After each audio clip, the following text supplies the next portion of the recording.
Hello guys, ভিডিওটা দেখা হওয়ার পরে আপনাদের করা দুষ্ট মিষ্টি পানি কমেন্টগুলো পড়বো। Let's go. A few moments later.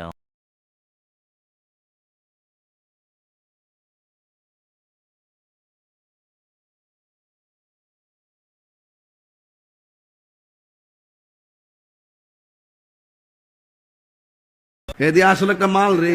तो चलिए शुरू करते हैं। ইস বাবা, জীবন এমন বড় তা পেলে আর কিছু লাগে না। नहीं तू समझा नहीं।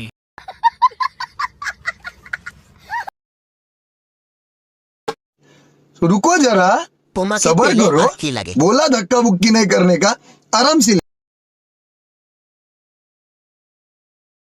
শত শত শ্রমিকের অক্লান্ত পরিশ্রমের মাধ্যমে বিল্ডিং তৈরি করা হয়েছে। আপু, আপনি কারো বাজে কথায় কান না দিয়ে চালিয়ে যান, ভবিষ্যতে ব্র্যান্ডের মাগে হতে পারবেন।